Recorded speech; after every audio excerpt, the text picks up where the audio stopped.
예, 이번 시간에도 지난 시간에 이어서 소비 트렌드의 변화, 2020 소비 트렌드의 개별적인 내용을 살펴보도록 하겠습니다. 이 소비 트렌드의 변화의 내용이 워낙 많다 보니까 어, 지금 지난주에 원투를 다 했는데 이번에 하여튼 다 끝내는 방향으로 마지막까지 다 봐야 될 것 같아요. 그래서 조금 빨리 진행을 하도록 하겠습니다. 어, 그 개별적인 2020년도의 소비 트렌드 중에서 멀티 페르소나는 앞에서도 간단히 얘기했죠.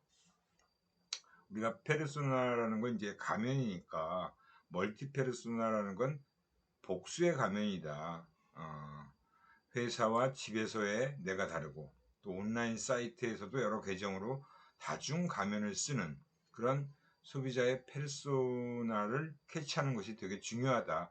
그 상황과 장면에 따라서 한 명의 소비자가 다양한 그런 특성을 나타내는 걸 얘기하는 거겠죠. 초개인화 기술, 특히 이제 2020년도부터 작년부터 빅데이터에 대한 활용이 굉장히 다양해지고 여기저기서 많이 활용하는 그런 트렌드가 강하게 나타나고 있다라고 볼 수 있어요.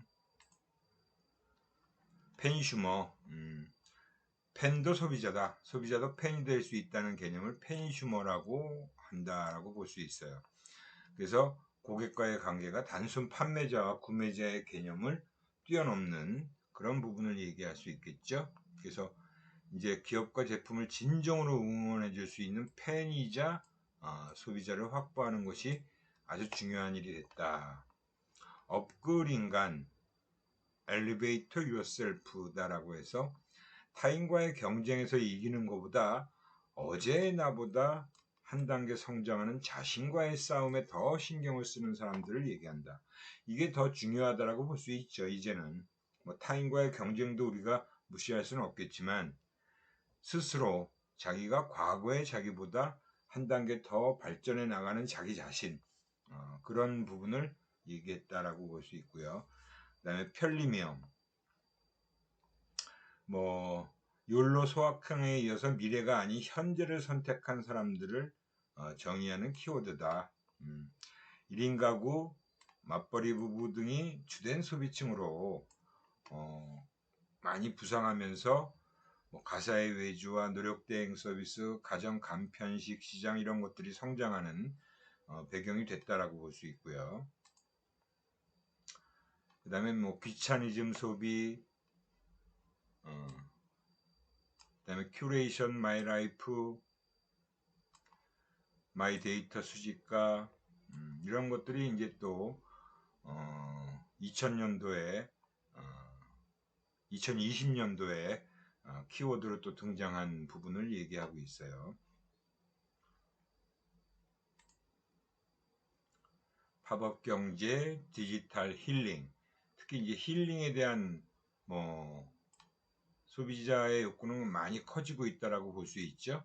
그래서 디지털 힐링이다라고 얘기를 하고 있습니다. 그래서 이제는 단순히 오프라인에서뿐만이 아니라 비대면 서비스, 그죠? 온라인의 비대면 서비스를 가지고 또 타인의 공감을 얻고 개인의 회복 탄력성을 높이려는 움직임이 많아질 전망이다라고 볼 수 있습니다. 그 다음에 젊은 취향의 라이블리 시니어다. 이거는 이제 젊은 취향의 라이블리 시니어를 얘기한다. 인생을 즐기려는 요즘 시니어들에게 초점을 맞췄다라고 볼 수 있는 거죠. 그 다음에 이제 바로 올해, 이제 올해도 벌써 이제 한 3개월 정도밖에 안 남았잖아요. 9월이 지나고 나면 10, 11, 12월 이제 4, 4분기만 남았는데 2021년도의 소비 트렌드를 이것도 연초에 발표한 내용이죠.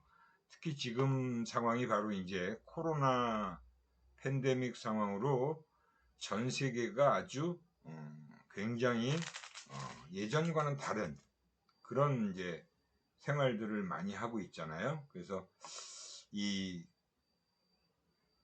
코로나 바이러스가 바꾼 세상의 모습들이 소비 트렌드에서도 드러나고 있습니다. 그래서 키워드는 카우보이 히어로다. 카우는 이제 coming of Vnomics. Vnomics라는 게 바이러스의 V를 따가지고 이 바이러스가 바꿔놓은, 그리고 바꿔놓게 되는 경제를 의미한다. 그 다음에 옴니 레이어드 홈. 옴니 레이어드 홈은 단순히 집에서 긴 시간을 보내는 것을 넘어 집의 공간과 기능이 옷을 겹쳐 있는 레이어드 패션처럼 다층적으로 변화하는 레이어드 홈 현상이 일어나고 있다라고 해서 트렌드로 자리 잡은 거고요. 자본주의의 키즈가 약진했다. 그 다음에 거침없이 피보팅이다. 그 다음에 on this 롤코 라이프다라고 얘기하고 있고요. 그 다음에 your daily sport life.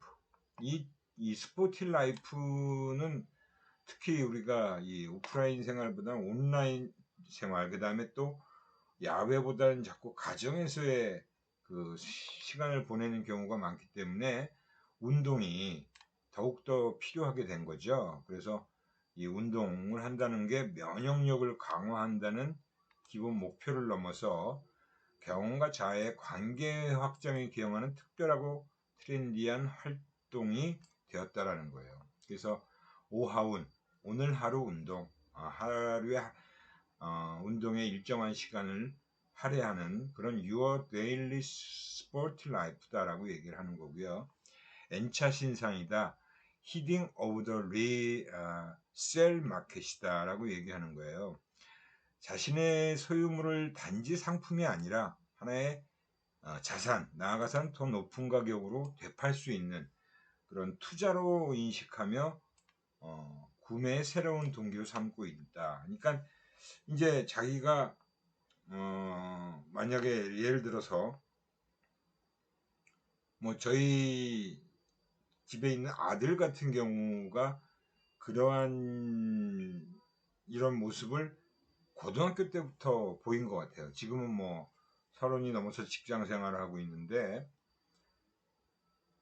예를 들어서 뭐 그 나이키 운동화를 그 외국에 있는 홈페이지에서 직접 구매를 해요. 그래서 막 40만원, 50만원 주고 한정판 나이키 신발을 구매를 해서 본인이 한 3개월에서 6개월 정도 신어요. 근데 그걸 깨끗이 항상 신고 나면 꼭 그 깨끗이 닦아가지고 잘 보관을 하더라고요. 야, 그 손은 맨날 신는 걸 왜 이렇게 깨끗이 보관을 하냐 그랬더니 나중에 중고 사이트에서 팔면 오히려 더 가격을 비싸게 받을 수 있다는 거예요. 한정판이라는 그 부분이 굉장히 메리트가 된다는 거죠. 그래서 여기서도 N차 신상이다 라는 게 바로 그 다음 2차 구매자가 있다라는 거예요. 새로운 상품이 아닌데도 불구하고 그런 어떤 요즘에 특히 중고 사이트에서 더 높은 가격으로 중고 제품을 구매하는 경우도 나타나고 있더라는 거죠. 그 다음에 Everyone matters in the CX universe. CX universe. Real me searching for my own label. 자아찾기 레이블링 게임이다라고 해서 뭐 MBTI, 꼰대 레벨 테스트 등 각종 테스트의 급격한 유행이라는 게 나타나고 있다는 거예요. 근데 그런 것들이 자신의 정체성을 찾기 위한 방법으로 해석되고 있다. 물론 그게 뭐 과학적으로 완전히 완벽하게 맞아떨어지는 게 아니더라도 재미로 해보는 것이라도 이런 것들이 많이 유행처럼 나타나고 있다는 거죠. 온택트, 언택트 with a human touch. 그러니까 뭐 우리가 온라인상에서의 터치든 오프라인상에서의 터치든 그죠? 언택트든 온택트든 휴먼 터치에 대한 욕구가 사람들에게 많이 사실은 더 강해지고 있는데 우리가 그걸 잘 못하다 보니까 그런 것들이 더 많이 나타난다라는 걸 얘기하고 있습니다. 그래서 작년부터 시작된 그 코로나 바이러스로 인한 여러 가지 우리 생활 주변에서의 변화가 많이 나타나고 있죠. 그래서 올해도 그렇고 내년까지도 아마 또 이어질 수 있는 그런 내용이다라고 볼 수 있습니다. 우리가 이렇게 소비 트렌드라는 걸 통해서 살펴본 소비자의 변화의 모습을, 물론 뭐 이게 뭐 하루 이틀에 이루어진 것이 아니라 뭐 90년대, 2000년대, 2010년대, 지금 2020년대를 넘어서서 쭉 이어져 오면서 나타나는 그런 트렌드들이에요. 물론 변화가 일어나고 있죠. 그 중에서도 가장 핵심적인 키워드라고 할 수 있는 게 바로 이 개인화 그리고 실용주의예요. 이 두 가지 키워드가 결국은 계속 강해지고 있다. 점차 더 확산되고 있다라고 볼 수 있죠. 그게 다 이제 자기 표현, 스스로 자기 자신을 표현하는 것에 소비를 맞추고 있는 거예요. 그 자기 표현이라는 게 결국은 개인화, 또 실용주의 그런 것들이죠. 뭐 특히 한국의 소비자들은 전통적으로 체면, 명분, 공동체 의식이 강해서 소비에 있어서도 타인을 의식하고 많이 이루어져 왔죠. 근데 그런 어떤 타인들이 인정하지 않는 제품에 대해서는 구매를 하기가 쉽지 않았어요. 근데 그게 이제 90년대 이후부터 우리 한국에 있는 소비자들이 변화하기 시작했다는 거예요. 그 변화의 중심에 바로 개인화와 실용주의라는 두 축이 바로 트렌드로 자리 잡았다는 거죠. 그래서 그 두 축의 밑바탕에는 자기 표현이라는 욕구가 깔려 있다라고 할 수 있습니다. 여기서는 이제 우리가 라이프 스타일의 변화를 통해서 우리가 새로운 유형의 소비자 집단들이에요. 집단들. 이런 그 유형을 보이는, 이런 패턴을 보이는 소비자들의 집단을 가지고 무슨 족이다라고 얘기를 했죠. 그죠? 이 무슨 족이다라는 말은 예전에 90년대 초반에 압구정동 오렌지족이라는 그런 족이라고 붙은 것부터가 아마 많이 이루어지기 시작했다라고 볼 수 있어요. 그래서 점점 더 이런 족들이 많이 소비자들의 변화된 그런 모습들 중에서 집단으로 형성되는 경우, 이런 족, 무슨 족이라고 붙이는 경우가 아주 일반화된 그런 트렌드로 자리 잡았죠. 그래서 예전에는 아주 소수의 사람들만을 그렇게 이제 족이다라고 얘기했던 경우가 있는데, 최근으로 올수록 많은 사람들이 이런 트렌드에서 공동으로 표출하는 걸 보고 이제 무슨 족이다라는 걸 많이 붙이고 있다라고 보면 돼요. 유사성으로 형성된 집단을 무슨 족이라고 한다라고 얘기하고 쓸 수 있고요. 그래서 여기 뭐 2000년대 이후에 나타난 집단들을 쭉 한번 보겠습니다. 뭐 제목만 봐도 뭐 대충 다 아는 것들이죠. 딩크족, 더블 인컴, 노키즈, 맞벌이 부부이면서 아이가 없는 그런 애완동물을 키우면 딩펫족이라고도 한다. 딘트족, 더블 인컴, 노타임. 수입은 양쪽 맞벌이 부부라서 많이 있는데 탈 시간이 없어요. 그래서 직장 생활하다 보니까 돈 쓸 시간조차 없는 부부를 얘기하는 거고요. 뭐 테크노 인텔리전스족, 이런 기술적 소양까지 갖춘 그런 능력 있는 사람들을 얘기하고요. 유비 노마드, 유목민, 유비쿼터스와 유목민의 결합된 그런 뜻을 갖고 있는 결합된 말이다라고 볼 수 있고요. 그 다음에 노노스죠. MP 로고, 노 디자인. 노 로고겠죠, 이게. 노 로고. 노 로고, 노 디자인.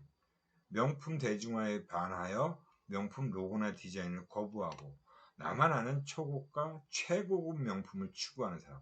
이거는 그냥 단순히 명품만으로 성이 차는 게 아니라 그 명품이 이제 흔하게 많이 됐으니까 정말 초고가 최고급의 명품을 추구하는 사람들을 노노스족이다라고 얘기하는 소시오 웰빙적 개인적 차원의 웰빙이 아닌 사회적 웰빙을 추구하는 사람들 뭐 라임라이트족 VIP처럼 대접받고 싶어하는 사람들 런 울브즈 외로운 늑대족 신본질주의 구매자 신디족 싱글 인컴 now divorced 그러니까 뭐 이혼을 했는데 이제 싱글 인컴이다 이거죠. 그러니까 뭐 독신 여성 요즘은 뭐 워낙 그 독신 여성 그다음에 또 뭐 이혼한 여성 또 최근에는 뭐 혼자 살면서 독신으로 살면서 아이를 인공수정으로 그 다른 그 병원에서 이렇게 저축은행에 이제처럼 정자은행에서 정자를 받아가지고 자기의 아이를 출산하는 그죠? 사유리 같은 친구가 바로 그런 사람이라고 볼 수 있죠. 결혼을 안 하면서 아이는 키우고 싶어하는 그런 또 새로운 친구들도 나타나고 있어요. 뭐 론네스터, 싱글 데드, 공동 부모 가족, 빈폴 가족, 맞벌이 외 자녀 세대 이런 어떤 그 사람들 그러니까 특히 이혼율이 급증하면서 혼자 아이를 키우는 어머니나 아버지도 증가했다. 그죠? 요즘 또 TV에는 이혼한 남녀들의 어떤 그런 프로그램도 많이 등장하고 있어요. 남자 이혼남들 또 이혼 남녀 프로그램 이런 것들이 또 TV에서 많이 보여지더라고요. 그 다음에 이제 2000년대 이후에 나타난 또 집단들이라고 해서 트라이슈머 트라이와 콘슈머의 합성어로 트라이슈머 그 다음에 프로슈머 프로슈머는 프로듀스와 소비자 트라이 콘슈머 직접 체험 선호하고 모험적인 성향을 가진 소비자들을 얘기하는 겁니다. 그래서 생겨난 게 뭐 앱스토어 자꾸 체험을 해보는 거죠. 그죠? 갤럭시는 그래서 새로운 핸드폰이 나오면 유고 서비스라고 해서 3일 동안 직접 사용해보고 결정해라 하는 그런 것도 최근에 나왔잖아요. 뭐 프로시모 역시 마찬가지로 공급자와 소비자 사이의 경계가 없어지면서 소비자가 제품 개발, 유통 과정에 참여할 수 있는 생산적 소비자를 의미하는 그런 것들을 얘기한다라고 볼 수 있어요. 모디슈머, 모디파이, 수정하다와 또 역시 컨슈머 사용자가 스스로 개발한 자신만의 방식으로 제품으로 재창조하는 소비자 내가 원하는 방식으로 제품을 재구성하고 소비하고 있다라고 하는 겁니다. 메이드 바이 컨슈머라는 거죠. 식품에만 국한되지 않고 요즘은 이제 인테리어나 의류 이런 것들에도 확산이 되고 있다는 거죠. 그래서 새로운 제품들이 실제로 기업에서 소비자들에 의해서 만들어진 제품들이 꽤 많잖아요. 그죠? 짜파구리도 그렇고 골빈면, 뭐 불닭게티, 코코넛 밀트방 빙수, DIY 제품 이런 것들이 또 다 이렇게 소비자들이 이렇게 해보니까 맛있더라 누가 그러면 그런 거에 호응이 좋으면 또 기업에서 그거를 제품화하는 걸 얘기하는 거죠. 트윈슈머도 또 새로운 소비자 집단이라고 볼 수 있고요.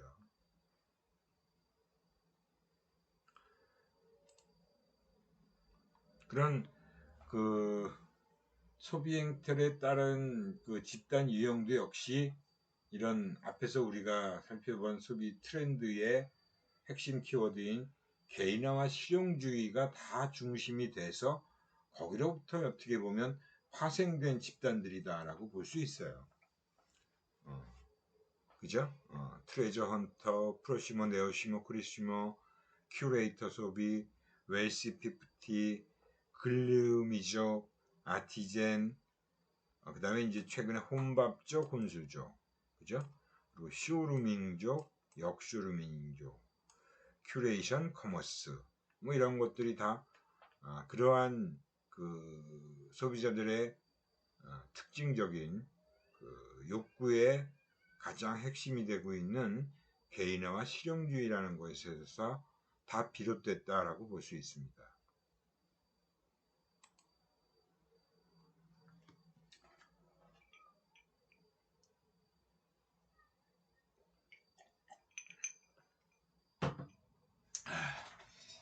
결국 우리가 쭉 소비 트렌드에 대한 변화 양상을 패턴들을 쭉 살펴봤어요.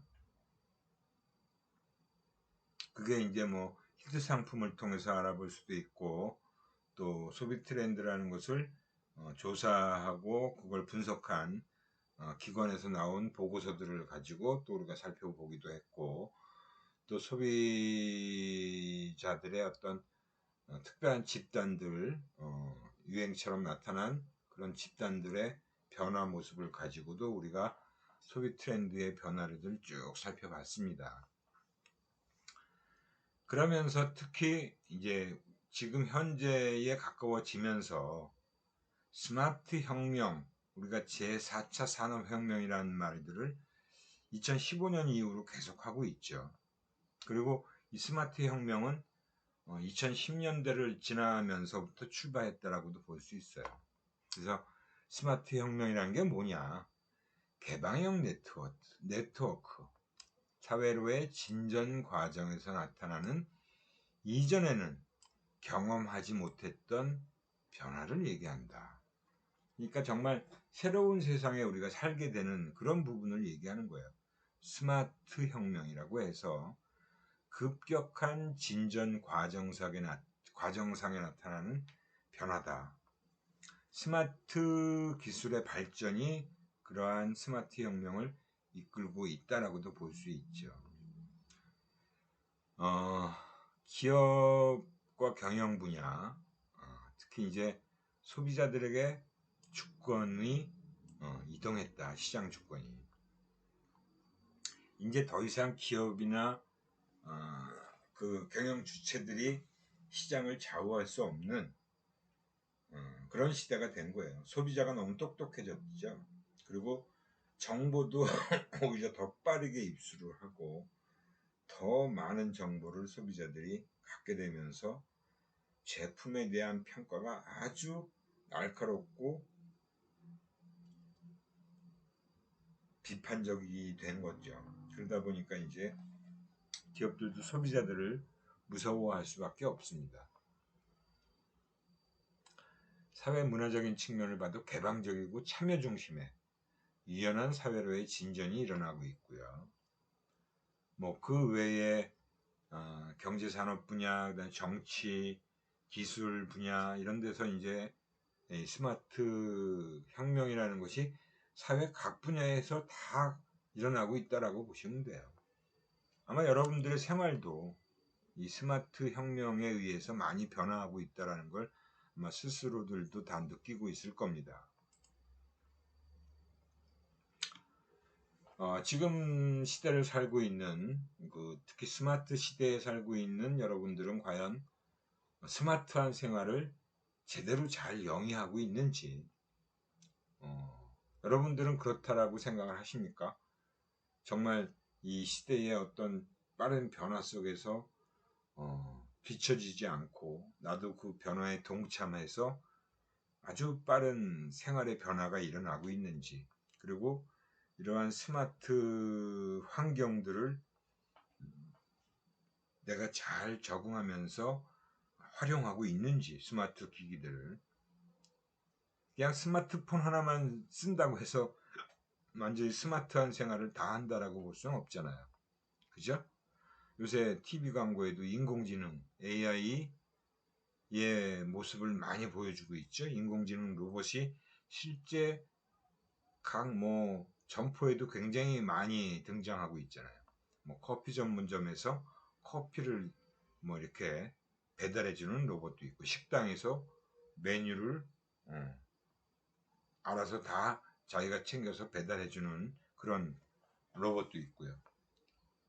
광고에서 계속 등장하는 거 보면 예약 주문 같은 거, 예약도 굉장히 그 AI 그 기기가 전화를 받아가지고 예약도 다 받고요. 하여튼 뭐 그런 그 뭐 호텔에서 또 배달 시 힘부름 하는 로봇도 등장하고, 정말 뭐 사회 각 영역에서 우리 생활 전반에 걸쳐서 아주 스마트한 생활을 충분히 할 수 있는 시대가 된 거죠. 근데 과연 우리들은 그만큼 스마트한 생활을 제대로 잘 영위하고 있는지, 스마트 기기들하고 정말 원만한 관계를 잘 유지하고 있는지도 한번 생각해 보시고요. 스마트 기기들을 주도적으로 사용하고 있는지, 아니면 그건 나는 나하고 상관없는 거야, 그냥 나는 옛날 방식이 좋아 해서 옛날 방식으로 옛날 기기들을 그대로 사용하고 있는지. 물론 뭐 다양한 소비자들이 다 다양하게 본인들이 선택을 하는 거니까 그거는 뭐라고 할 수 없는 거죠. 그죠? 요새 디지털 TV도 이제 뭐 그 스마트 TV라고 해서 TV에서 인터넷 연결해서 뭐 유튜브다 넷플릭스다 그런 프로그램들도 다 직접 TV에서 볼 수 있고, 그런 것들이 다 가능해진 그런 시대가 됐잖아요. 과연 정말 스마트 시대에는 무엇이 달라진 것인가? 무엇이 달라진 것인가? 음. 뭐 다양하죠. 우리 교육 현장에서도 뭐 다양한 새로운 기술들이 계속 등장하고 있잖아요. 저도 뭐 비대면 수업을 녹화하는 방식이 학기마다 계속 변했어요. 우리 첫 학기에 작년 1학기 때는 정말 제가 핸드폰을 가지고 내 강의하는 이 장면들을 동영상 녹화를 했죠. 그죠?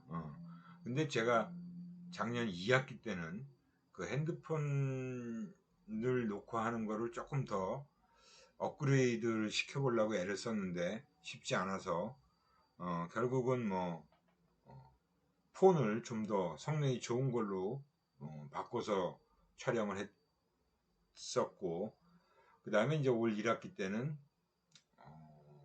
파워포인트에서 직접 강의 녹화를 해서 사용할까 했는데, 그 기능이 이제 분명히 있다라는 걸 제가 알게 됐고 교육을 통해서 다 확인했는데, 파일 저장 크기가 점점 많이 커지더라고요.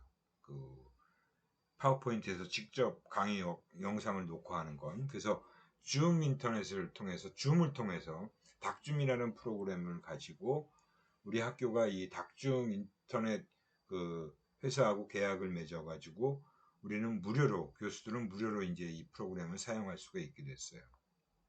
물론 또 우리 학교에 계신 다양한 또 여러 교수님들은 좀 더 아주 스마트한 방식으로 강의를 또 녹화하시는 분도 있는 걸로 알고 있습니다.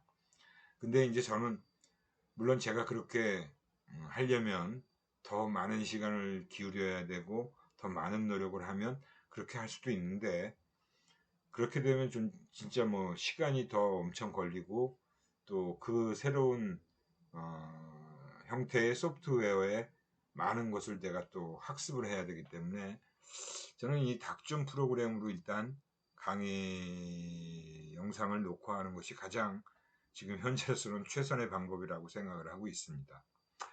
아무튼 뭐 그런 것들이 지금 각 분야, 그죠? PC나 TV, 휴대폰 이런 것들도 계속 새로운 형태의 변화를 하고 있고요.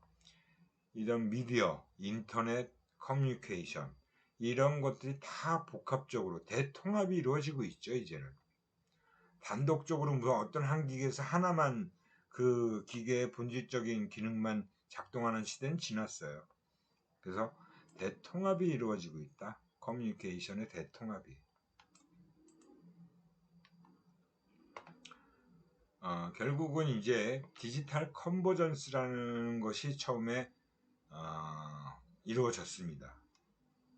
물론 한때는 이 컨버전스가 융합이죠. 또 다시 또 뭉쳤던 거를 또 흐트러뜨리는 다이버전스를 하는 그런 것이 잠시 있었어요. 근데 이제 그래도 이런 디지털 컨버전스를 통해서 네트워크 컨버전스, 디바이스 컨버전스, 컨텐츠 컨버전스, 각 영역별 컨버전스가 일어나면서 융합이 일어나면서 그것이 라이프 컨버전스로 통합되어졌다라고 볼 수 있는 거죠.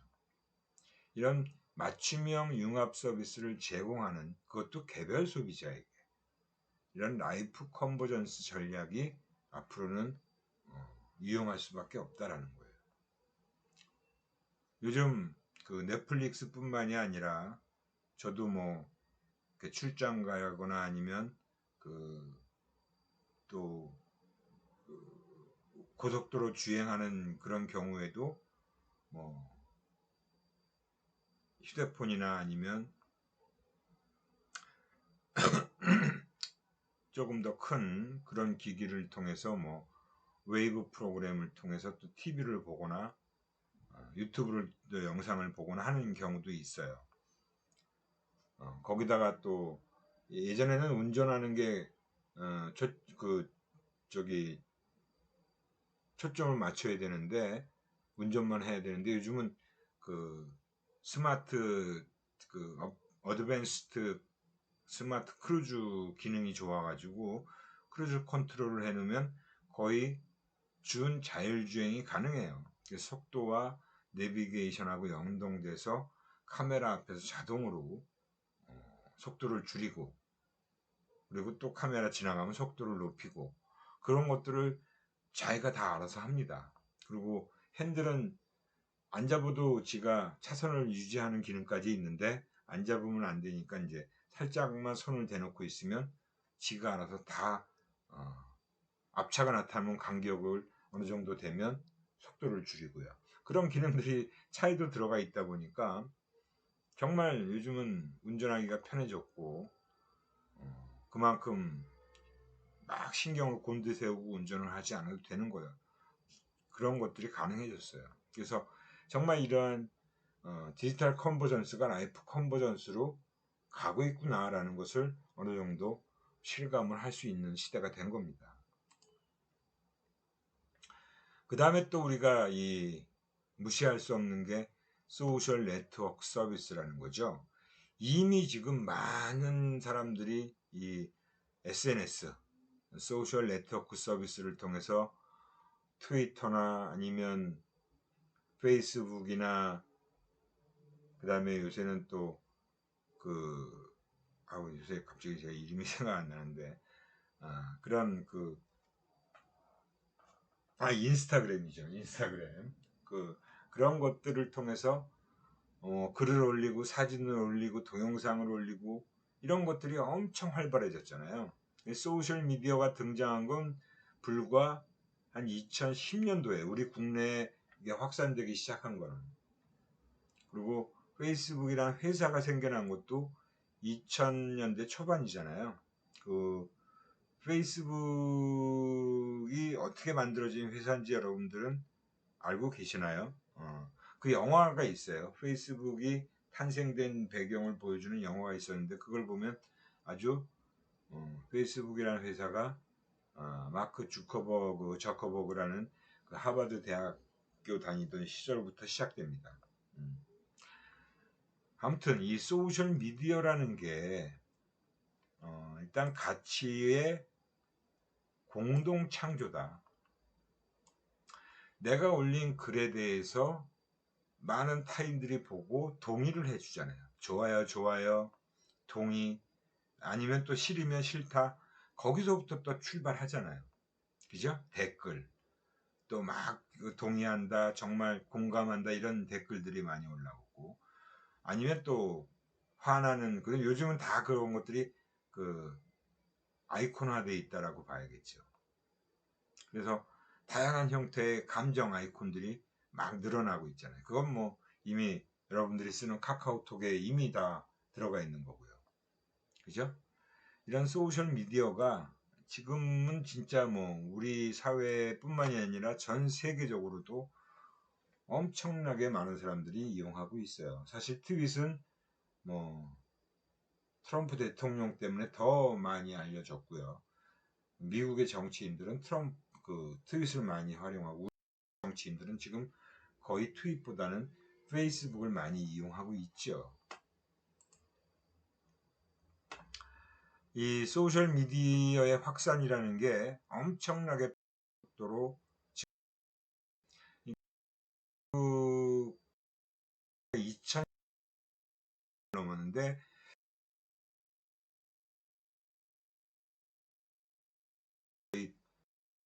넘었고 엄청나게 많은 사람들이 쓰고 있다라고 볼 수 있습니다. 이건 제가 이제 사실 초창기 페이스북 홈페이지 모습인데 지금은 많이 달라졌죠. 제가 바꿨어야 되는데 바꿨습니다. 페이스북의 이용 효과는 뭐 행복, 또 댓글의 심리학이다라고 해서 역시 많은 사람들이 동의해주고 좋아요를 눌러주면 그 행복한 거잖아요. 사실은 내가 그런 글을 올렸을 때 많은 사람들이 좋아야 하는구나. 그로부터 내가 행복감을 느낄 수 있고요. 그래서 개방과 공유 가치, 참여 가치를 지향한다라고 볼 수 있습니다. 그것이 이제 지금은 소셜 네트워크뿐만이 아니라 소셜 커머스, 소셜 게임, 소셜 마케팅, 광고까지도 엄청나게 활용되고 있어요. 예전에는 이렇게 몇 개밖에 광고가 없었는데 이제는 아예 그 페이스북에 보면 아예 그냥 메인 페이지에서도 많이 광고들이 등장한다라고 볼 수 있습니다. 뭐 페이스북의 성공 요인이라고 하는 것을 굳이 몇 마디로 이제 제가 정리를 해 놓은 거예요. 이 페이스북은 변화를 정확하게 파악하고 그에 대한 적절한 대응책을 마련했다. 사실은 페이스북이 2010년부터 저도 이용하기 시작했는데 6개월 단위로 변화를 했어요. 그래서 사람들이 이용자가 뭐가 불편하다 이렇게 해달라 그러면 그것들을 쭉 모아서 분석해 가지고 6개월 단위로 새로운 리뉴얼 작업을 계속합니다. 지금도 그건 계속되고 있어요. 그래서 홈페이지의 모습도 계속 바뀌고 기능도 없던 기능이 또 추가되고 다양한 형태로 요새 최근에는 많이 과거부터 내가 쭉 올렸던 그런 글들을 오늘 올린 옛날의 글들을 다시 보여줘요. 그래서 뭐 9월 며칠 날 몇 년도 9월 며칠이라고 해서 그걸 쭉 보여주면서 그때 손용아 님이 올렸던 글들을 한번 회상해 보시면서 다시 또 그거를 활용하려면 또 쓰세요라고 해서 계속 보여주고 있습니다. 그러니까 변화에 대한 부분을 정확하게 파악해요. 소비 그 사용자들로부터 의견을 쭉 꾸준하게 모니터링 하는 거죠. 그리고 그에 대한 대응책을 바로바로 마련을 하는 겁니다.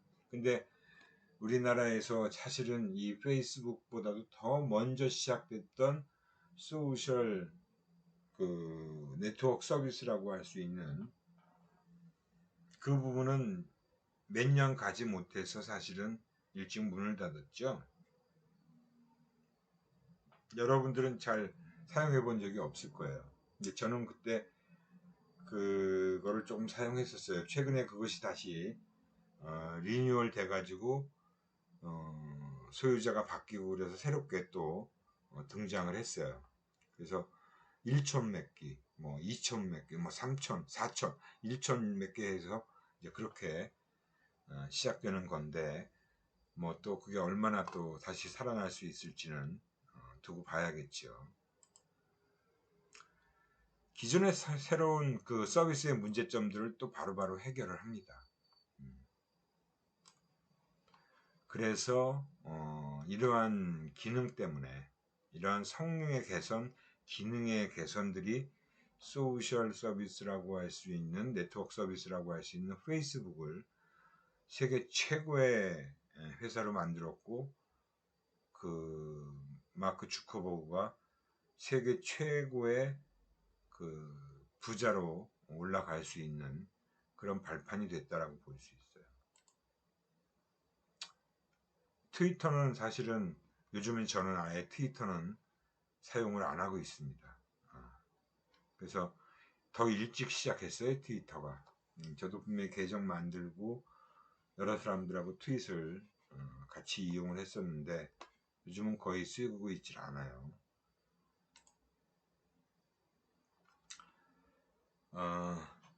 이 최근의 스마트 시대를 우리가 이제 5G 시대, 5 제네레이션이다. 5G, 5G라고 얘기하고 AI 시대다라고 얘기를 하고 있죠.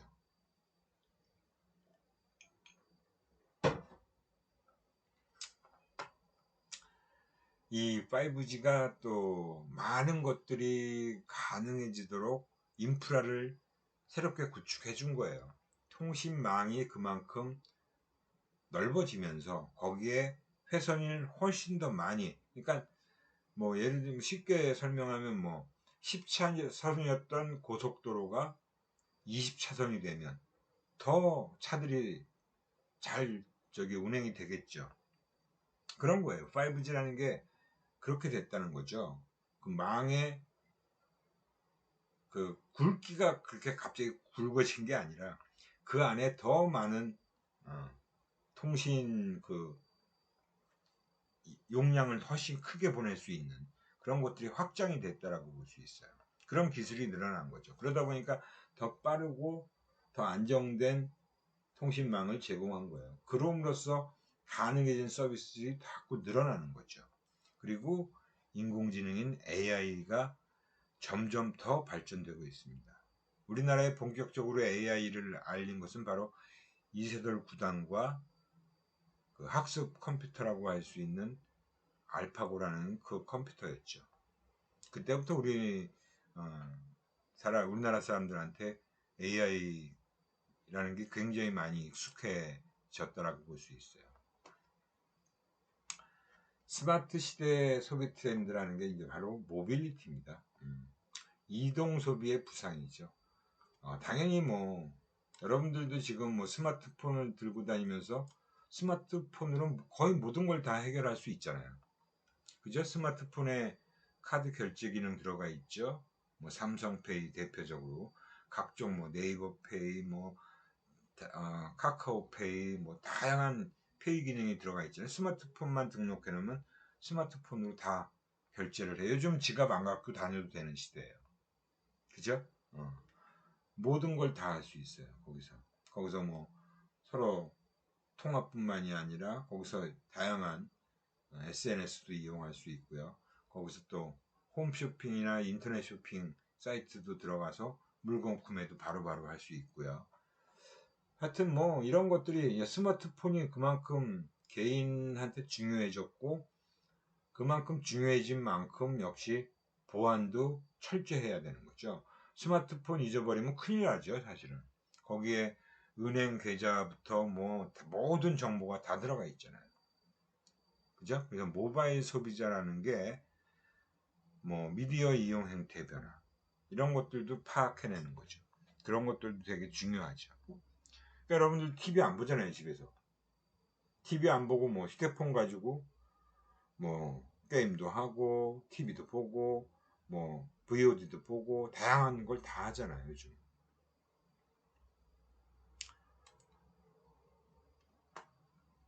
이제 좀 이게 지금 파일이 너무 큰 70페이지가 넘는 그 파일이래. 이게 속도가 점점 느려지고 아마 여러분들이 강의 영상을 들을 때 조금 끊기는 현상이 나타날 수도 있을지 모르겠어요.